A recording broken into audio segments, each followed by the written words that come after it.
Assalamualaikum warahmatullahi wabarakatuh. Di sini saya akan menjelaskan mengenai hubungan gaya dengan hukum Newton. Hukum saya singkat Newton. Nah, hukum Newton itu sendiri dibagi menjadi 3. Ada hukum Newton yang pertama, ada hukum Newton yang kedua, dan hukum Newton yang ketiga. Nah, sekarang kita akan bahas satu persatu.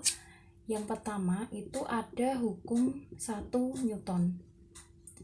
Hukum 1 Newton itu berbunyi, resultan gaya yang bekerja pada suatu benda itu adalah sama dengan 0. Diingat, resultan gaya yang bekerja pada suatu benda itu sama dengan 0. Jika kita tuliskan itu berarti gini, resultan gaya yang bekerja pada suatu benda itu adalah sama dengan 0 gitu. Jadi lambang ini itu bacanya adalah resultan gaya. Resultan itu artinya adalah total. Jadi total gaya yang bekerja pada suatu benda itu adalah sama dengan 0. Jadi misalkan ini benda nih, dia mempunyai gaya atau total gayanya itu adalah sama dengan 0. Kalau benda tersebut itu dalam gayanya itu yang dimiliki sama dengan 0, berarti benda tersebut cenderung akan diam gitu. Nah, contohnya bagaimana? Saya contohkan di sini. Yang pertama ya, di sini ya. Itu misalkan nih, kalian berada di dalam mobil, terus mobilnya itu dalam keadaan jalan. Tiba-tiba sama si supirnya direm secara mendadak. Otomatis apa sih yang akan kalian lakukan? Kalian mempertahankan diam kan? Kalian gak mungkin akan kebawa arus maju ke depan karena direm mendadak tadi. Biasanya kamu mempertahankan biar kamu itu diam dan gak terdorong maju ke depan kayak gitu. Nah, itu salah satu contoh dari aplikasi hukum 1 Newton.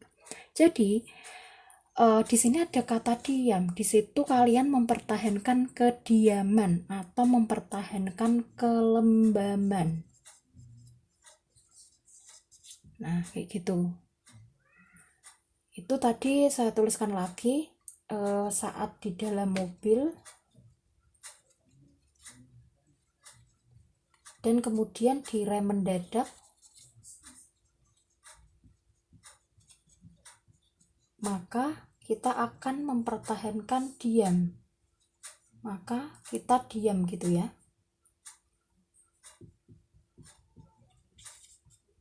Nah, itu contoh yang pertama.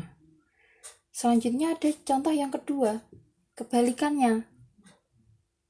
Ketika dalam mobil itu kita posisinya mulainya diam, terus tiba-tiba digas secara mendadak. Nah, kita itu harus mempertahankan kediaman kita agar kita tidak ikut terdorong ke depan. Nah, itu berarti saat mobil digas kayak gitu ya, kita tetap diam. Saya tuliskan gitu. Nah, intinya hukum pertama Newton itu kita mempertahankan kediaman, kita mempertahankan kelembaban, jangan sampai kita terdorong ikut ke depan. Kalau kita terdorong ikut ke depan, otomatis nanti kepala kita bisa kena bagian dashboard mobil ya, gitu. Nah, itu yang dimaksud dari hukum 1 Newton. Nah, terus ada lagi contoh yang ketiga, saya tuliskan di sini saja ya. Misalkan nih, ada meja. Ini ada meja ya. Terus di atasnya itu ditaruh gelas gitu. Gelas tersebut kamu isi dengan air. Ini air. Nah, di bawah antara gelas sama meja itu kamu taruh kertas. Jadi misalnya kertasnya di sini ya. Kertasnya itu ketindih sama gelas kayak gitu. Gini. Nah, kemudian kertas ini tadi kamu tarik dengan sangat cepat ke sana ya, ke arah kiri. Apa yang akan terjadi pada gelas tersebut? Otomatis kalau kita nariknya itu sangat cepat, gelas ini itu akan diam. Karena gelas ini akan mempertahankan kediamannya atau mempertahankan kelembabannya. Karena di situ tidak ada gaya yang bekerja. Makanya kita kembali lagi bahwa resultan gaya itu adalah sama dengan 0 gitu. Nah, itu tadi penjelasan dari hukum yang pertama dari Newton gitu ya. Nah, selanjutnya kita akan lanjutkan untuk hukum yang kedua dari Newton. Hukum 2 Newton. Nah, hukum kedua Newton itu bunyinya, percepatan yang dialami oleh suatu benda yang bergerak itu dipengaruhi oleh dua hal, yaitu resultan gaya sama massa benda. Itu pengertiannya.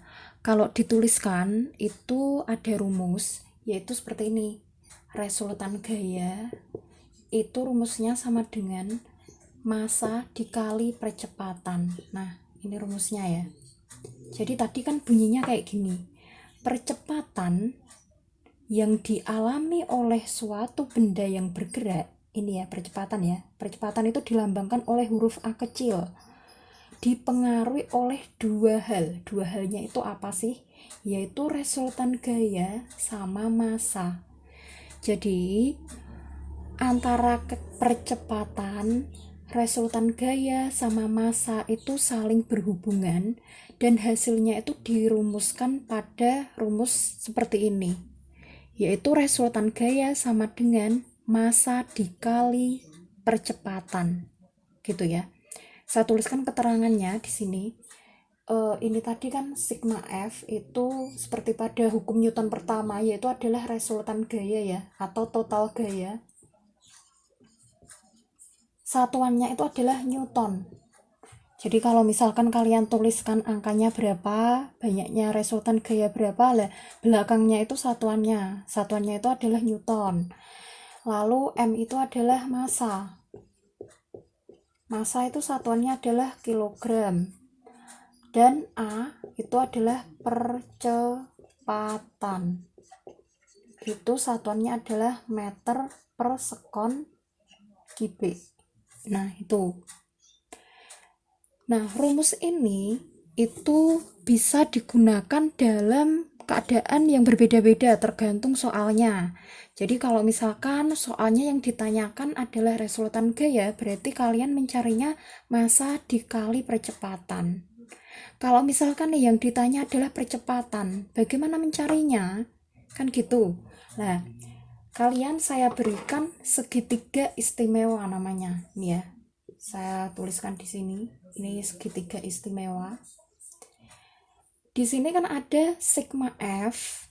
Kita tuliskan di sini ya. Sigma F itu sama dengan massa dikali percepatan. Massa dikali percepatan. Jadi gini bacanya.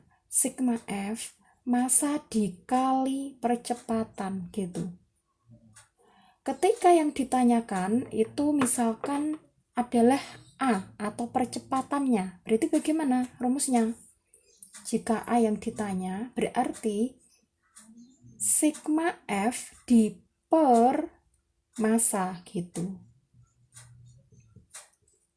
Jadi kalau dia atas bawah itu berarti per. Kalau bersebelahan kayak gini itu berarti dikalikan gitu ya. Ini tadi kan A sudah. Sekarang kalau misalkan soalnya itu M, nyari M itu gimana berarti? M berarti sigma F di per A gitu ya. Mudah kan? Nah, jadi pada hukum yang kedua dari Newton itu kita menerapkan atau mengaplikasikan dari rumus, yaitu rumusnya ini. Utamanya resultan gaya itu adalah sama dengan massa dikali percepatan. Nah, ini adalah segitiga istimewa ketika nanti yang ditanyakan misalkan massa atau percepatan. Gitu ya.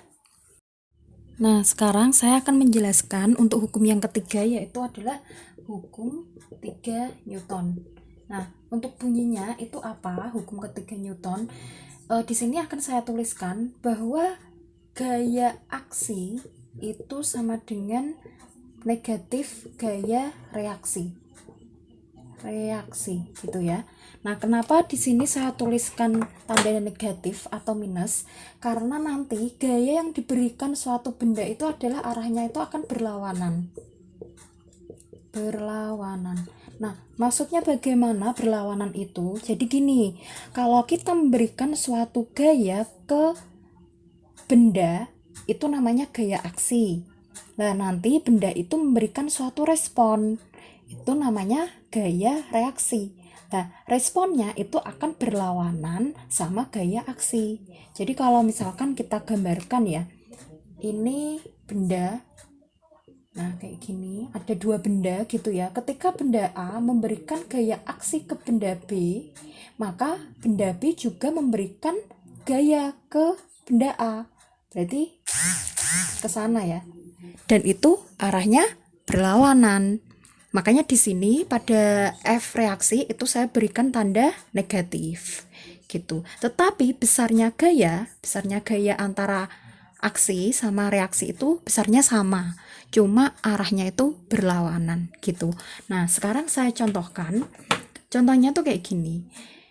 Yang pertama ya, ketika kita memukul tembok. Berarti kalau kita memukul tembok itu kita memberikan suatu gaya aksi kan, sebesar misalkan 10 Newton. Maka tembok itu juga akan memberikan gaya reaksi sebesar 10 Newton pula ke kita. Makanya apa yang kita rasakan ketika kita memukul tembok itu akan terasa sakit. Sakitnya itu kita peroleh karena adanya gaya reaksi pada tembok itu gitu. Nah, kalau kita misalkan nih mukulnya tembok itu pelan, maka sakit nggak? Kan nggak nih.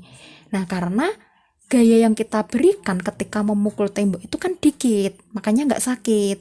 Beda kalau kita mukulnya atau menghantamnya itu keras kayak gitu. Nah, berarti kan gaya yang kita berikan ke tembok itu kan besar.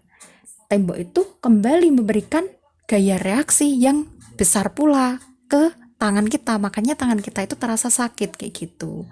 Nah, ini ya saya lanjutkan. Ketika kita memukul tembok, maka tembok akan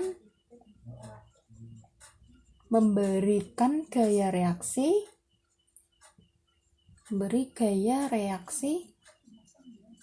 sebesar gaya aksi yang kita berikan, gaya aksinya kayak gitu. Nah, itu contoh yang pertama. Selanjutnya contoh yang kedua, ini saya hapus dulu ya yang tadi. Contoh yang kedua saya tuliskan di sini. Ketika kita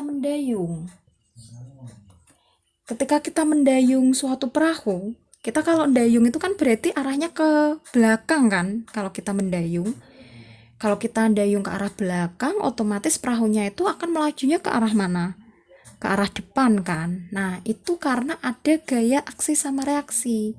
Jadi ketika kita mendayung ke belakang, nah misalkan itu kita memberikan gaya aksi, maka perahu akan terdorong ke depan gitu. Perahu akan terdorong ke depan. Nah, itu. Terus selanjutnya ada contoh yang ketiga ya. Kalian tahu roket kan? Misalkan nih saya gambarkan, ini ada roket. Nah, ada roket. Lalu kalau ada roket itu kan melaju ke angkasa, terdorong ke atas ya. Itu misalnya F aksinya. Maka dia biasanya akan mengeluarkan kayak sejenis bahan bakarnya atau kayak api itu ya. Nah, ini misalkan apinya kayak gitu. Nah, semakin roket itu melaju jauh ke atas, maka ini api yang dihasilkan itu akan semakin banyak atau sesuai dengan sepanjang gaya aksinya yang terdorong ke atas, maka apinya itu akan terdorong ke bawah kayak gitu. Jadi ini juga salah satu hubungan dari gaya aksi dan reaksi. Nah, itu penjelasan dari hukum yang ketiga Newton ya. Nah, itu tadi ada hukum ke-1, 2, sama 3 sudah saya jelaskan. Nah, apabila kalian kurang paham, itu silahkan kalian bisa bertanya melalui komentar Edmodo atau pesan Edmodo, bahkan bisa melalui japri ke WA saya. Begitu, terima kasih. Wassalamualaikum warahmatullahi wabarakatuh.